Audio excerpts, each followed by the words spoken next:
Hey everybody, Matt for Christian here. In this video, I'm going to talk about how the moral argument can help explain why some people are theists and some people are atheists. The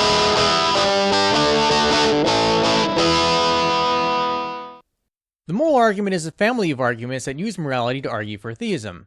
Before getting to that argument, I'll need to explain what I mean by morality. Moral semantics is about how we define moral terminology. Moral obligations have an ought component. For example, an action is morally wrong for someone only if they ought not to do it. But it's important to understand the type of ought we're using here.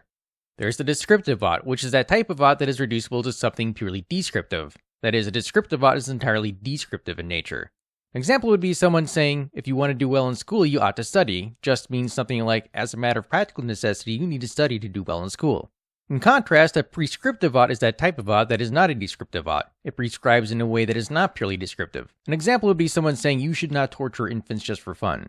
The moral ought is a prescriptive ought. It is false that the moral ought has no properties besides purely descriptive ones. For example, an action is morally obligatory for someone only if they prescriptively ought to do it. As a warning, some non-theists have moral semantics where moral obligations are entirely descriptive.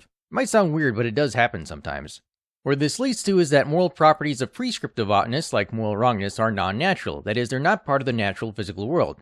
This can be demonstrated fairly rigorously with mathematics and symbolic logic. If you want to know more about that, I've written a blog article that explains the math and symbolic logic used in the linked scholarly paper. As I'll explain later, moral properties like moral wrongness being non-natural is important. As a hint of what's to come, one reason why I think it's important is because I think it helps explain why some non-theists redefine morality so that moral obligations are entirely descriptive. Because that normal prescriptive sense of morality leads to the existence of the non-natural realm, and not everybody is willing to believe in that. What ends up happening is that there are some non-theists claiming to believe in morality when in practice they don't believe in morality. When you think about it, such mental gymnastics of redefinition is sort of understandable because morality not being real leads to there being nothing morally wrong, which leads to nothing being morally wrong, not even torturing infants just for fun. And of course, it is not reasonable to believe that there's nothing morally wrong with torturing infants just for fun. Which brings us to the moral argument. Here's one variety of the moral argument for God. Premise 1. If God does not exist, then nothing is morally wrong. Premise 2. Some things are morally wrong, like torturing infants just for fun. Conclusion, therefore God exists. Odd as it may seem, most atheists in my experience and practice agree with the first premise. To give you an idea why someone would agree with that, I'll start with this. Due to a theorem of mathematics and propositional logic, given atheism, moral wrongness probably doesn't exist entails probably, if atheism is true, then nothing is morally wrong. So showing that morality is unlikely if God does not exist suffices to show that the first premise is probably true. If you want to see a proof of that theorem, that's on my blog also.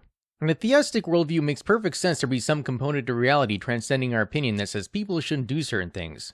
Indeed, one view of God, a non-natural entity with supreme authority, is that essentially is morality incarnate, that God is how morality exists. And it's easy to see why when you think about what morality is. Morality is a non-natural component of reality that imposes supremely authoritative obligations upon us and we all ought to obey its dictates. Sounds a bit like God, doesn't it? God is a non-natural entity with supreme authority whom we all ought to obey. At the very least, morality's existence fits extremely well with theism. In contrast, suppose atheism is true.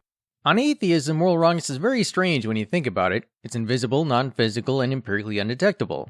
So why shouldn't the consistent atheist reject the existence of this invisible, non-physical thing that cannot be empirically detected if the atheist is to reject the existence of invisible, non-physical deities that have allegedly not been empirically detected? Given atheism, it seems more likely that people's belief in moral wrongness is a delusion brought about by evolution to get us to behave in certain ways and help our species survive. Given atheism, moral wrongness probably doesn't exist. Morality's existence is unlikely if God doesn't exist, so we have good reason to believe that the first premise is probably true.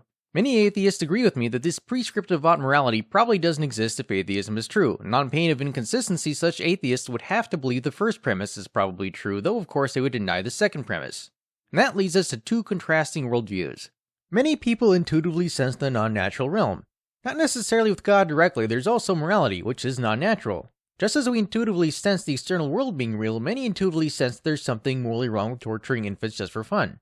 Some people apparently don't sense it. They apparently don't sense there's something morally wrong with torturing infants just for fun. I say apparently because it's not always clear whether they do have the sense that there's something wrong with torturing infants, but they ignore it because it doesn't fit their narrative of reality, or they just don't have that sense of morality at all. Now here's an important disclaimer. Moral nihilists, those who don't believe anything is morally wrong, can be nice people, can be as opposed to torture as much as the next person. But if they were to be consistent, they would have to admit that they think their intense dislike of such torture is just a matter of taste and there's nothing really wrong with it. Because the moment they do believe people shouldn't torture infants, they're believing in morality.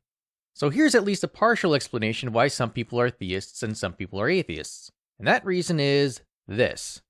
It might just boil down to people having different intuitive perceptions. Notice how these differing intuitive perceptions explain how two people can agree on the first premise of the moral argument while disagreeing on the second premise, in which case one person finds the moral argument sound, but the other person doesn't.